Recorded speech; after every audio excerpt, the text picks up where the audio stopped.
Hey everybody, my name is Tom. Welcome back to DLD Drum School. This is the channel where we don't just learn how to hit the drums, we are learning how to play the drums. In all the videos up to this stage, if you notice, I always finish off with, now you've learned this particular skill, go ahead and apply it, put it to good use. And many of you have kind of written in and said, well, yeah, how exactly do we do that? How do we play along to our favorite songs? Well, that's what we're going to cover in this video. First of all, let's just have a recap of the 4 main rhythms that we have learned so far. So rhythm number 1, it's nice and simple and it's got a good dance feel.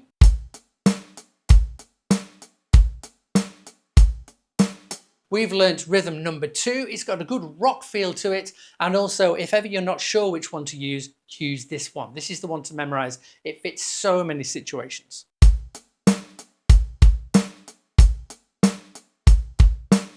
Rhythm number 3 is a close cousin of rhythm number 2, but it's got slightly more kind of pop rock feel. It's a nice variation of rhythm 2.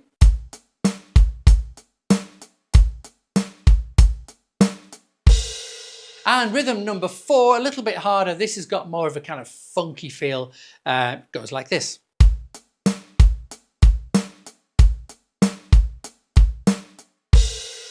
So those are our 4 main rhythms. So how do we go about choosing and playing to our favorite music?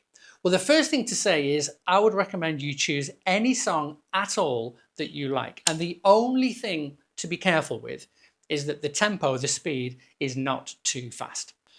Many people worry and say, but I can't play this song because the drumming is too complicated. Now, don't worry about that, because we have a really simple solution, which is that we are just going to simplify the drumming. We're going to, at this stage, just use one of these 4 rhythms on the screen, and one of them, I guarantee, will fit almost all situations. So look at the styles of these 4 rhythms.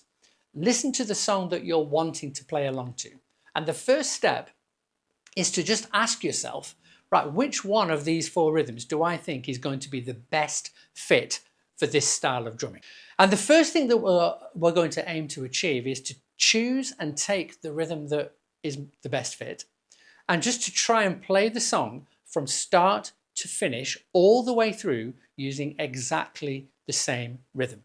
I know it'll be a bit repetitive and a tiny bit boring, but what it's going to do is reinforce your ability to protect the 6 golden rules of drumming. And in particular, golden rules 1 and 2. The number 1 job of the drummer from a DLD point of view is to keep in time. And secondly, is to ignore mistakes and keep on going. So your ability to play from start to finish, that's goal number 1. Step number 2. Once you can play a song from start to finish nice and confidently, we want to now start to add a little bit of variety.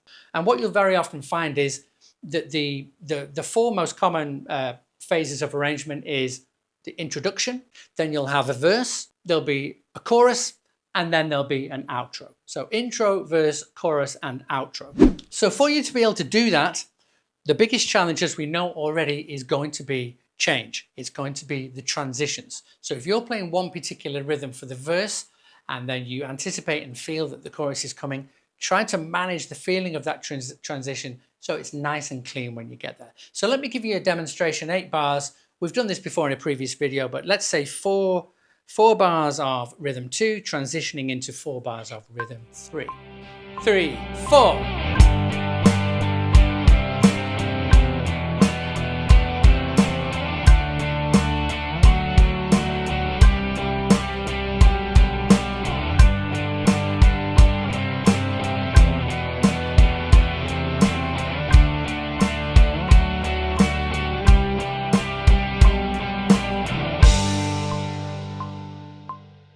So nice, clean transition, and if I had made a mistake, I would just ignore it and keep on going. Golden rule number 2. So now, another simple, really effective way of adding some variety to our backing track playing is to switch the right hand between playing on the hi-hat and on the ride cymbal. Now again, if you look in the menu in the comments below, there's a separate video on this transition.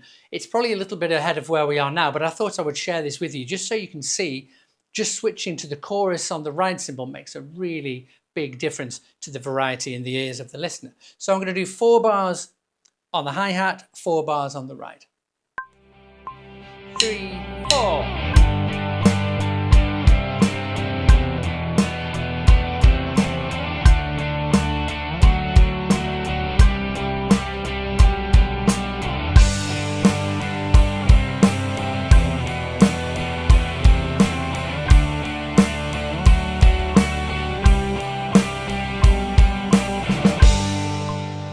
It's such a simple and useful method of just adding that variety and change to the ears of the listener.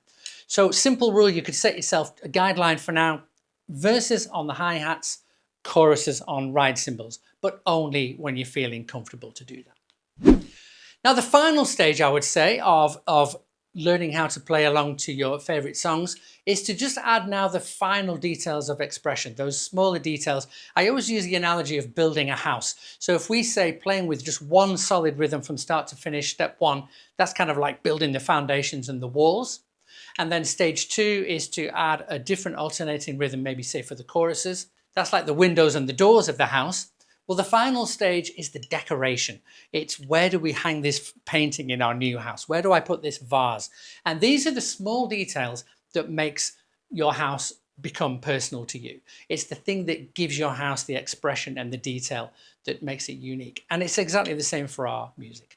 I would say probably the two most common and simple elements of, or three actually, that gives expression to a piece of music. First of all, if there are any fills that you can identify and interpret and add those simple fills to your music at the correct places. Secondly, the introduction and use of crash cymbals. You saw me do it just there. Crash cymbal at the introduction, it's a great way to outro, and a crash is a great way to link transitions as well. And thirdly, if it's appropriate, open and close hi-hats. Again, that just adds that little bit of a variety to your play. And so there you have it. A really nice simple overview to make your drumming come alive. The drums really come alive when they are played with either other musicians or backing tracks. And hopefully now you can go ahead and have loads and loads of fun. The final thing to say, going back to our 6 golden rules of drumming, the first 4 of our rules are practical. Keep in time, ignore mistakes, make sure your drumming fits in, and focus on clean transitions.